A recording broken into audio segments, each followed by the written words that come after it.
Monday mornings with Matt and Kevin. What's in the news? Topics that come up around the dinner table will be given the truth treatment with no punches held and no falsehood left standing. These two will debate real-life issues from a Catholic perspective every Monday at 9 a.m. Eastern. And now, here are your hosts, Matt and Kevin. Hey, very happy Monday morning to all of you all out there. Hopefully you're enjoying a coffee this morning, sitting back, kicking back, listening to Kevin and Matt and Kevin on a Monday morning. We're both at least vaguely healthy enough to be doing a show, which is pretty cool. This time of the year, it is never a guarantee. So I always appreciate when Matt and I both are able to make it on together. And today we're going to talk about, well, something that we know all of you love more than anything else in the world. And that's a little bit of politics. We're going to talk about the Iowa caucuses. What's kind of going on in the U.S. political world. There's a pretty fun story about someone selling something of Queen Elizabeth II, which is pretty awesome. And then I have a surprise question for Matt at the end that he's going to have to. But I don't know what it answer. He doesn't know what it is. He's going to have to answer wisely, or we may have to find a new co-host. We'll have to see. It's a big. Yeah, it's going to be high stakes. The application's already done, right, Kev? You already have it's filled out. I'm just waiting to send it. Yeah, the contract is signed at the bottom. Matt, have we been doing this a year now? It's pretty close. Over a year, Kev. Is it over a year? Yes, September 2022. That's we amazing. are 1 year and 4 months now? Man, that's longer than a lot of that's longer than a lot of radio shows. That's actually pretty impressive. It is. We're doing quite well. Our first episode, actually, remember the whole Miles Rutledge thing? I think that he made his date. I think he was our first. He was my first guest, and he's doing okay. Remember how we thought that he was going to be killed and all that? Yeah, he's still alive. He posts on Twitter or X or whatever it is. I'd still Twitter to me. He posts on Twitter, and he even does. He's continuing to do his crazy stuff. I think he last said that he was hanging out with the Taliban again. So he's quite a character. He's got some really neat merchandise actually from Afghanistan that he sells, and you could buy it.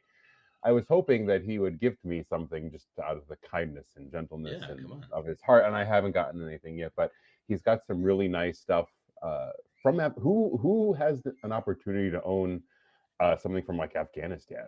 Like, it's just not something that you have, like material or. So I don't know. Maybe someday. He posted the other day that he was selling his laptop, and he said it was this laptop that he's selling has been investigated by the CIA like 4 times. So it's just pretty funny. So yeah, over a year. I was actually thinking of this morning because we changed our format a little bit too. But remember how we used to interview guests and all that? We kind of toned it down to just us. It's too much work. It's too much. I mean, in the end, it's kind of like, you got to always find somebody and you got to coordinate it. And I mean, I would always be game. I mean, it's one of those things that people have someone you'd like us to interview or something. I think Matt or I would do it, but it's just, man, I have enough work just finding people for normal interviews. Yeah. It was fun to do that. I did like that aspect of the show, but time zones are difficult and people's schedules are difficult because like you are 7 or whatever hours, 6 or whatever ahead of me. And then, so it's, trying to mix that up with people who are 3 hours behind me. And it's like, man, you realize that. But it also makes you think how much good that the internet does too. Like all these things are so possible, which this would have been impossible just all those times we talk about life back then. We wouldn't have this. We wouldn't do this. So we're grateful. We're grateful. Well, if you listen to Pius XII and his encyclicals on television and on media, I mean, he really does say it is a great invention, and it's all a matter of how we use it. And he said it's a danger, of course, because it's inside our homes. Literally, it's a part of our families. But it's interesting that he says, it is a great tool. I don't know if that's the exact quote, but it does show you that it is not this great evil. It really is truly a tool, and it depends on how we use it. I was actually thinking about this not too long ago as well, because I grew up with a lot of EWTN, and I grew up with a ton of Mother Angelica, and her strength was, and if you relate this to just the way the world has evolved and all of that, television isn't as big as it was in the 90s. Like, remember, like I'm going to go home and watch TV. Like that was the coolest thing to do. And now kids don't do Yeah, this is Sports Center. Yeah, they don't talk about they don't talk about that anymore. Kids don't do that stuff. They have their tablets or they stream or whatever. So local cable and all that was a totally different animal back then. Home shopping networks and all that, right? But EWTN took hold of that medium because television was really, we were past the invention of the television. We were past putting it in color. It was now in people's homes, and people had more than just basic channels. They had cable. And EWTN kind of catapulted that in the 80s, and Mother Angelica led that network of Novus Ordo conservatism into millions of U.S. homes. So it just made me think that using that medium, it was peak at that time, and I don't think that would work anymore. We've so moved past a cable kind of age of people listening to podcasts and streaming and all that. Well, and so what you see is Yeah, sorry, but what you see with the Novus Ordo is that they tried to get on TikTok and stuff.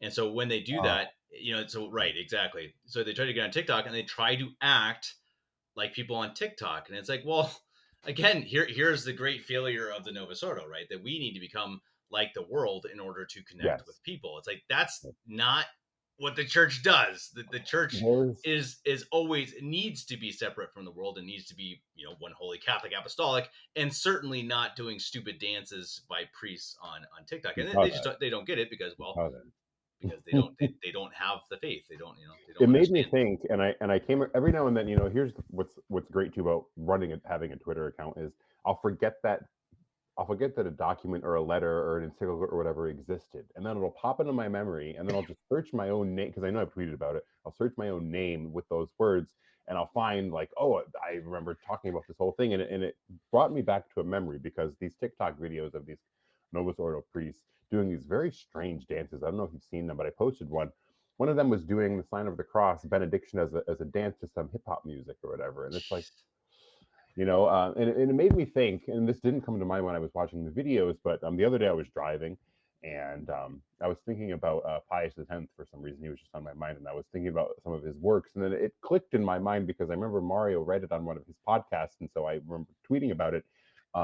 He had a work called Letter to Priests, and I was like, oh, let me reread that the other day. So I pulled it up, and St. Pius X talks about the dignity owed to the priest and the way he carries himself and the way he behaves and the way he speaks and the way he moves and the way, not just saying mass, but just in everyday life.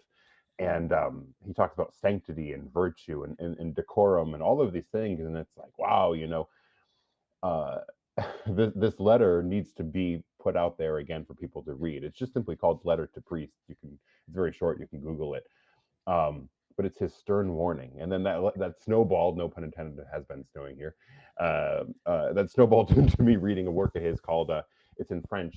I think he called it in French, but in English it would be called Our Apostolic Mandate.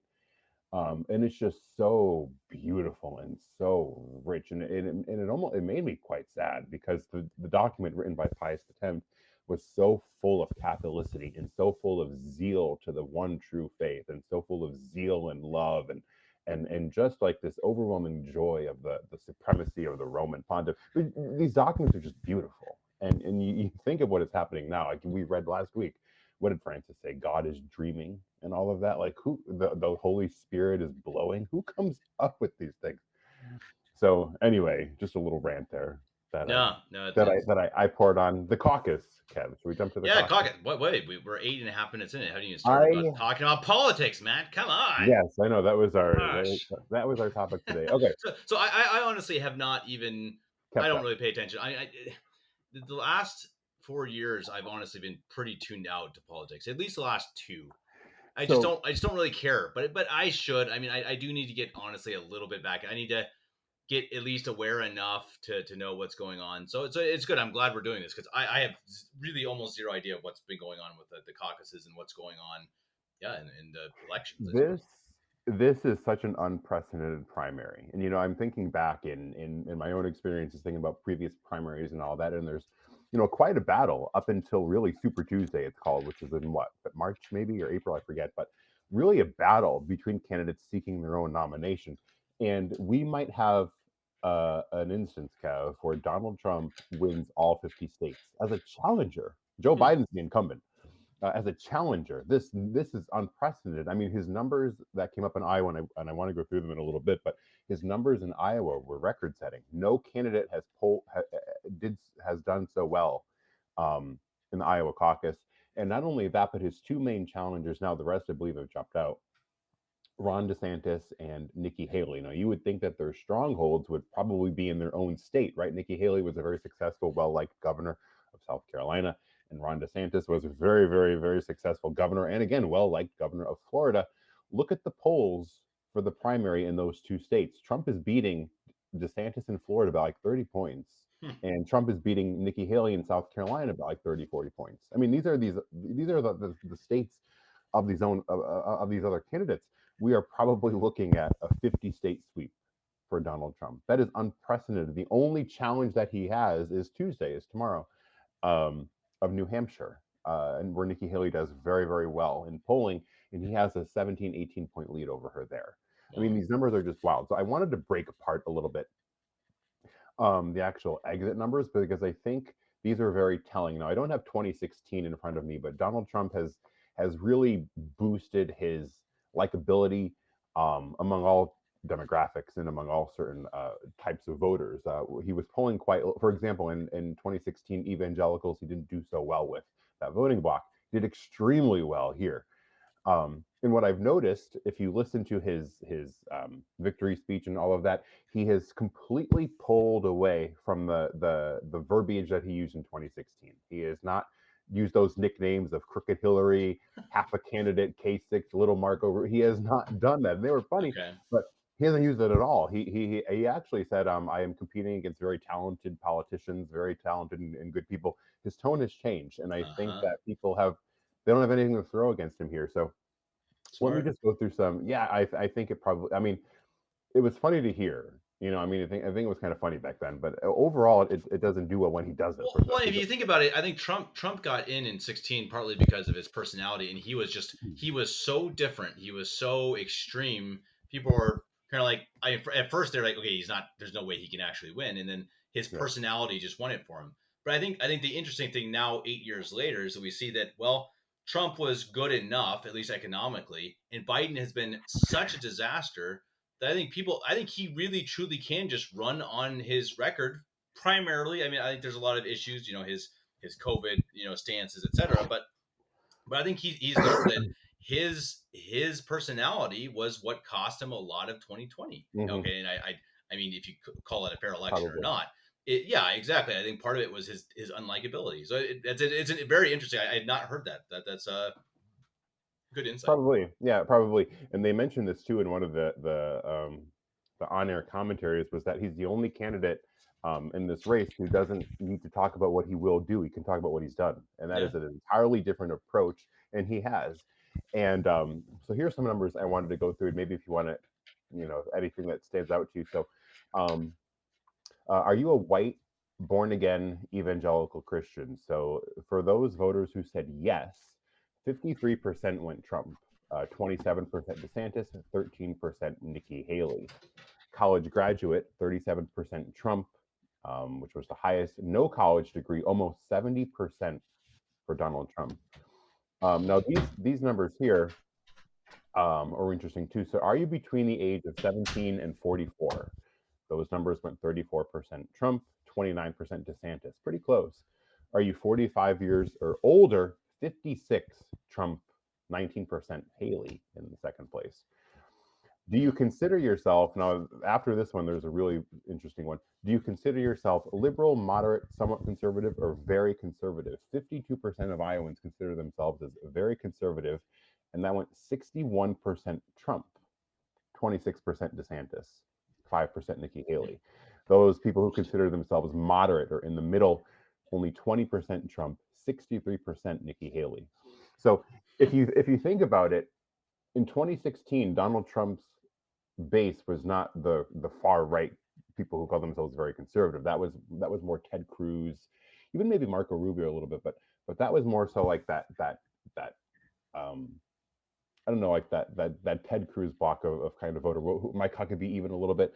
Now he is doing extremely well with those who consider themselves very, very conservative. Like that is quite a jump for him. Here is what stood out the most to me from the exit polls.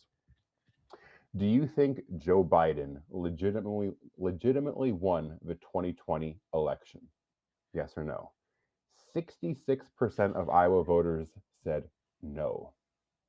Crazy. Almost 70% of voters Wow. the other last week said that Joe Biden did not win. Only 29% said Joe Biden won fairly in 2020. Interesting. Breaking apart those numbers, for those who said no, 70% went to Trump. For those who said yes, Joe Biden did legitimately win. Trump does poorly. He did 11% with that, 53% Nikki Haley. How about this? If Donald Trump is convicted by a court of a crime, is he still fit for the presidency?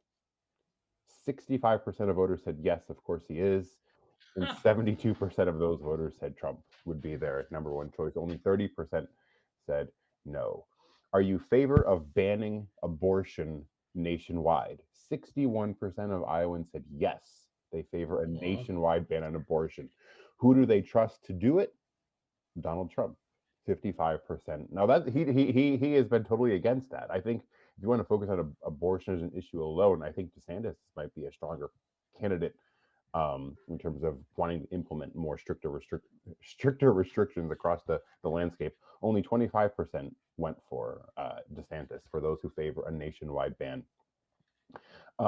What is the most important issue to you? The economy was number one at 38% of voters. Donald Trump easily won that. For those who said, and I'll just jump to this because we were just mentioning it, for those who said abortion is the most important issue, only 11% of voters said that. It was heavily DeSantis, 46% to 25 Trump. One more thing that I wanted to touch on really quick. What candidate quality matters the most to you? So the options were, this candidate shares my values, this candidate has the right temperament, this candidate fights for people like me, and this candidate can defeat Biden in the general election. Most people said the candidate quality that matters most to me is that he or she shares my values, and Donald Trump won that easily, 43%, and DeSantis is 31%. We're inversed here, has the right temperament.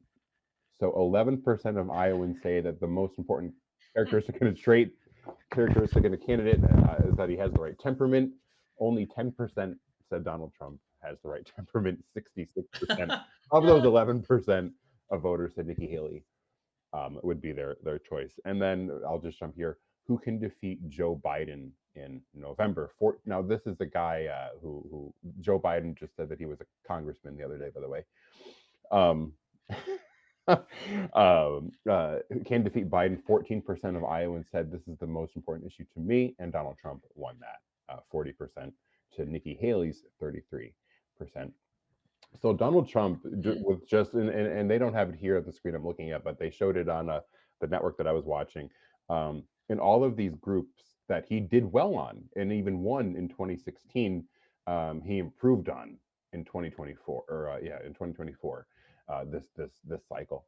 So he has really emerged as a favorite of conservatives, which wasn't really the case. It took time in 2020 because he was seen by the far right went to really Cruz and all that. I remember that being really a big thing. And a lot of those Ted Cruz voters, which was a fairly big demographic, were never Trump. And now they kind of jump on. So it's just interesting. I think that whole the exit polling of did Donald Trump legitimately win the 2020, or I'm sorry, did Joe Biden legitimately win the 2020 election? Almost 70% of voters said no. Well, these are registered Republicans, by the way, so keep that in mind. It's not overall, but that's still stark numbers, right? It's still stark, and obviously they favor Trump. So what's odd to me, and the last thing I want to say here is, if when you get past all of this, Vivek Ramaswamy has dropped out, and he has repeatedly said that the machine is trying to push in Nikki Haley because they can use her as a puppet. He has said that. When you look at national polls of Biden and Trump, or Biden and Haley, Nikki Haley does the best. She defeats him easily. It's like an 8 to 10 point national lead with Nikki Haley. Trump and Biden teeter back and forth as to who has. Now that obviously that doesn't matter. It's the electoral votes that count, not the popular vote. But I found that quite strange that Nikki Haley beats him pretty handedly. overall, and I think that's only because of her appeal to she's going to those independent bloc voters are going to prefer. Joe Biden is not like he's an easily he's very. I feel like anybody should be able to beat him. Well, that's but what he- we said in 2020 right, again, right? I mean, right. that's but I mean, and it's a Well, that's the worry, right? And the issue is that if you look at 2020, whatever you want to believe, rigged or not. I mean, factually, Trump was having these rallies of 80,000 people, and Biden was hiding in his basement for the last month. That is a fact. That was what was happening. they were. And supposedly Biden had a better turnout than Obama. Yeah. Yeah, I Well, So wait, yeah. So let's see. Let's see what happens this time. I mean, do I have any actual faith that it's going to be a fair election? I mean, why should I? I don't think 2020 was. So have you ever caucused? I forget if you've actually done that. No, your family has. My family has. Because there's They're in primaries and Iowa. there's caucuses. My family's in Iowa. Yeah. Yeah. I don't. What do you think about so a caucus is like you have to go and you have to fill out a paper and they hold up your vote. It's very different from a primary. You don't just go to the voting booth and vote, right? I believe it's very different. I think a caucus. So It's. I've never, as you said, I've never done it, but it's a good question. Yeah. Yeah. Anyone who's done it, in the comment section, tell us exactly what you do at a caucus. Yeah. They're drawn out. It's not. I believe they are hand counted very slowly, and they actually take your vote and they hold it up, and they announce your vote. Sign me up. So, that sounds yeah, like that's not a little bit more. We need more of that type of stuff. We need more of that. Yeah. So tomorrow, let's not get voting machines that have technology that's shipped in from Russia. It's like, these things that are just like unimaginable. It's like, right. Hey, yeah, so we have all these voting machines and they have a software. Hey, who made the software? China. Yeah. It's fine. It's fine. It's fine. It's just, we are so dumb. We are the dumbest nation on earth. I think sometimes. I mean, it's just, you can really get a wonder, or it's rigged. It's one of the two. But it is one of those things. And I gotta plug, man. I have to plug now that we're talking about politics. I think this week we're going to publish a podcast about the morality of voting. I recorded that show with Father Stephen McKenna and Louis Verrecchio. Yeah. Very interesting. And I'm going to say it right now. There are moral theologians who say under certain circumstances it is a mortal sin not to vote. Now, it's more nuanced than that, but I'm going to put you guys on a cliffhanger and you're going to have to listen to the show to figure out what exactly it's saying. Now, it's not an obligation to vote, but it can be. It depends. It all depends on the circumstance and why you're not voting. So listen to that one. It's really worth it for anyone who cares about it, who's on the fence. There's no sense in it. Really good show, really full of information. Highly recommend it. That should be out this week. I don't know, Tuesday, Friday, Saturday, one of these days. But pretty interesting stuff. And I think it's in the end, really, to me, it's the fourth commandment. It's the necessity to be patriots, which is a really interesting thought. I think this is a recent thing though too. Like I don't remember even say Catholics some time ago, saying that America was founded on X, Y, and Z. Therefore, a Catholic must abstain from voting. I feel like this movement is fairly new. I don't know. Maybe it's the black pilled movement. It's Twitter. I honestly, I think Twitter everybody voted is a big part of it. That I think at least that's where I've seen it the most, where people really get into this black pilled, rotten minded. I hate my country. My country is terrible. So why should I care? And it's actually a very dangerous and very bad mindset. It just is. So I mean, if you don't care for your country, who will? And that comes straight from our last true Pope, Pius XII. So doesn't mean you have to vote. So again, this is new. It is nuanced. Go listen to the show once it's published. So it's not saying you have to, but it's a very interesting topic. And I think it's, again, part of what we talked about in the show is how important it is to be informed. And that's why I appreciate, Matt, you doing this research and looking into this stuff, because this is good stuff to just understand. You don't have to like Donald Trump. That is definitely not what either of us is saying. But it's interesting to see that it's going to be Donald Trump, and it's going to be like, if it's Joe Biden again, it's like they may as well just dig up a corpse. I mean, that's barely joking. That's like seriously is almost not a joke. I mean, it's like, you really could just have anybody. The guy can barely even think anymore. It's bizarre. How is our country to a point where you could actually put up Biden, who is practically a corpse, and actually think he might win? It's absolute insanity, man. At any time before the last 10, 15 years, it would have been a laughing stock. It would have been a Right. joke. It would have been so this is obviously running unopposed, Right. And now somehow it's like, whoa, Biden could win.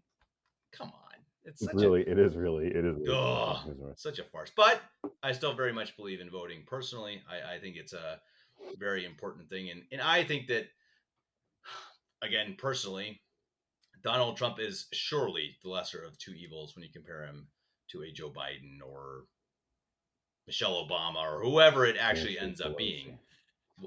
Where's Nancy Pelosi, by the way? I have not heard from her. That's a good maybe question. she's Right? dead.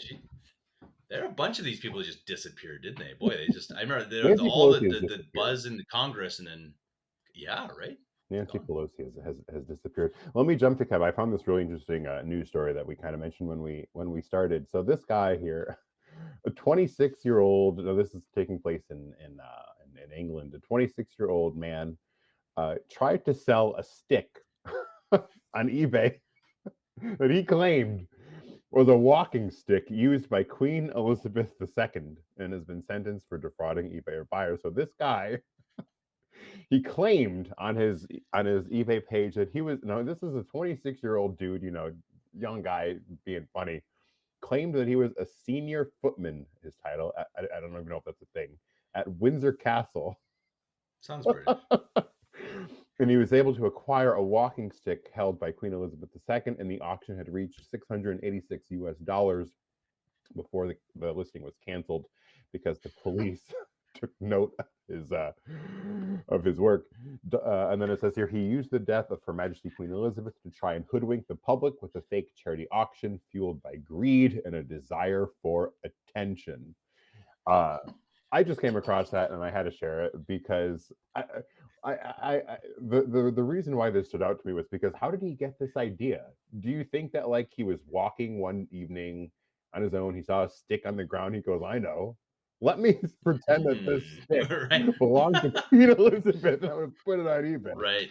So he convinced people that he was a senior footman at Windsor Castle.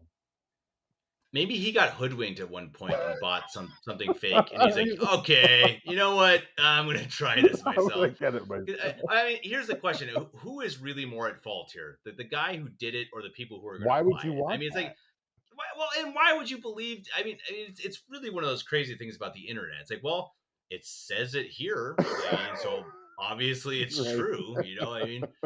It is a wild thing, but I mean, you hear these stories of people who. I heard a story the other day. I don't even remember where, on a podcast or something, of a guy who became, I think he became some sort of even tenured doctor somehow. And he got there by just lying, like his resume. He just literally made up a resume, just made it up, and actually from just a fake resume went and got a job in a hospital. I remember this doing surgeries. I think he ended up killing people and maiming people, and obviously horrible stuff. But all he did was like write a resume, and these hospitals just bought it.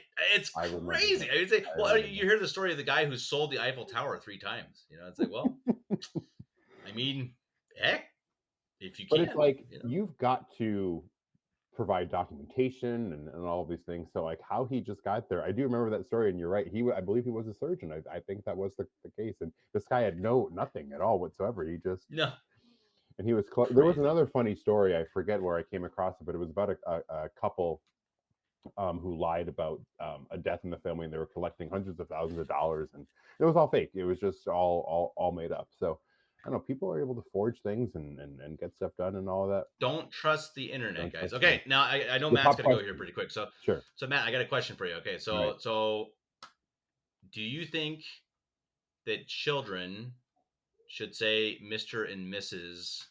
last name to someone who is, their parents' age or higher? Yes.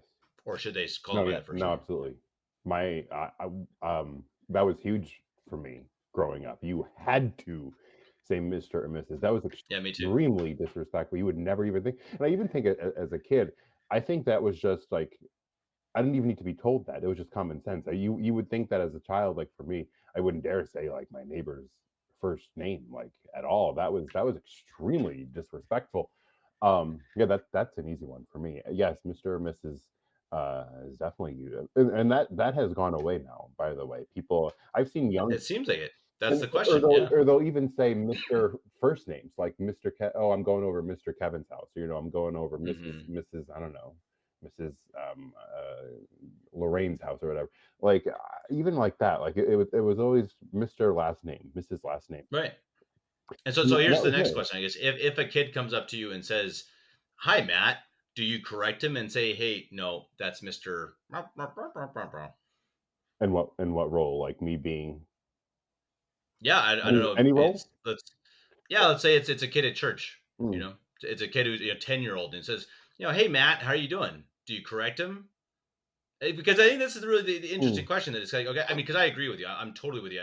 I would never have used first name, but now Yeah, no, I think it's kind of a crisis. It is a crisis. That's too strong, but I mean, it is a thing in society now that it's becoming more and more that you call everyone by their first name. If you're a 5-year-old, you call a 40-year-old Kevin.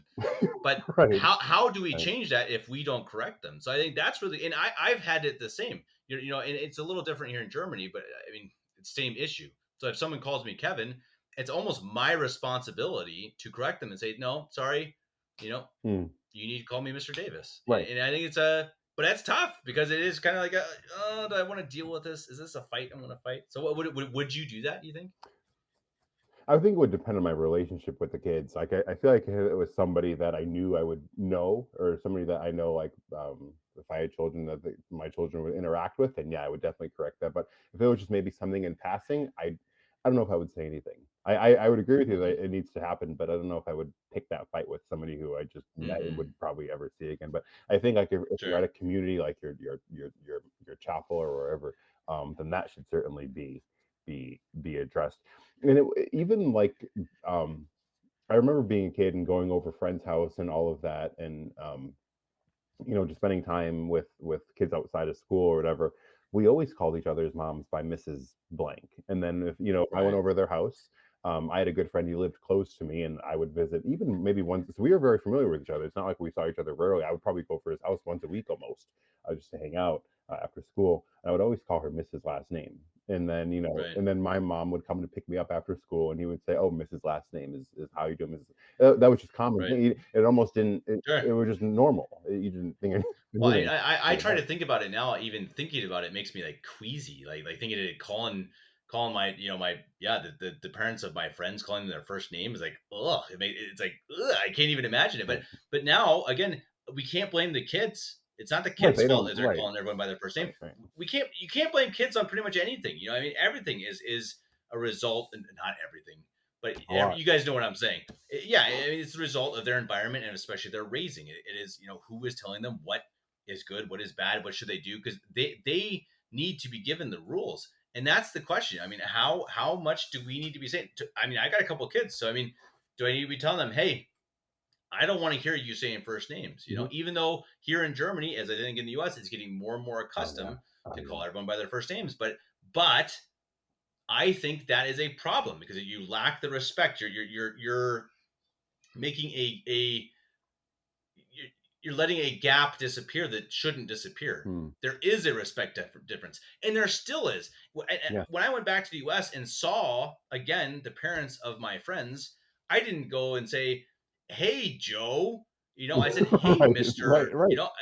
Because there is still that respect level, Right. and I think there always will be. I'll be 50, and they'll be 90 or whatever, They're and I'll still missing. still Yeah, say I Mr. and Mrs. And I I agree. think that is the respect that they deserve and that they've earned, and it's the respect that I, not because of me myself as a person, but because of I am just simply older than them. It's an earned position in life that you have to respect it, and I think it's something that's being lost. Still the same with me. If I go back to when I was very young and I would call somebody Mr. or Mrs., if I run into them somehow, some way today, I can't use their first name. It Right. doesn't even want to come out. Like I feel like very awkward and even thinking about saying it. So yeah, and they don't correct I'm with me. you. I've very rarely I have had it corrected, but very rarely. Yeah. They'll say no, call me, John, but no, for the most part they just accept it. And yeah, I'm with you there. We got to put a poll out. We should put a poll out. Yeah, everyone, let us know in the comment section. I posted on Facebook the question, and it was last time I looked at it was 100% in agreement with us, which is pretty interesting. I actually expected more disagreement, but everybody is saying It's it so should be Mr. sad. and Mrs. And if that's the case, we have to be really strong with our kids and make sure that they do it. And it's the Mhm. same, with when I was a kid, with my parents, I had to say yes sir, no ma'am, Mm. yes ma'am, no sir, and that's something that I have a hard time with my kids. I make them say yes, daddy. It's like, you know what? These words matter. Mhm. Like there's a really good thing about this quote unquote old fashioned way of speaking that really, it's just more powerful. There's something more powerful about saying yes sir than yes daddy, and it's something It I'm instills a speaking respect. for myself. Fix Yeah. it, but it is. It's just more respect, and it's good for Yeah. the kids. They need to Mhm. learn that, hey, I am not equal with the parents of my friends at Right. all. They are above me, and I am below them in the hierarchy of society, and that's something that people need to respect more. And we're gonna have to work on that, everybody. So it's a comment. Yeah, let us know what you think. Let us know what you think about the caucuses. Anything else we've talked about. Let us know if you want us to talk about any topics for next week. Hopefully, we're both still healthy next Monday. I guess we'll find out. Man, Matt, Lent is fast approaching. Couple That's weeks. always exciting. And it's actually something too. Everyone in the comment section, let us know if you'd be interested in us doing another Lent around the world, where we had people from all over the world reading sections out of their favorite Lenten books and Mm. publishing a video per day. We did that our first year of or second year of the podcast, maybe. Sure. It's a lot of work, but pretty neat. Some really good stuff. Let us know if that's something you'd be interested in us doing as well. Matt, as always, it's been fun. We'll see you next week. Make the world Catholic again.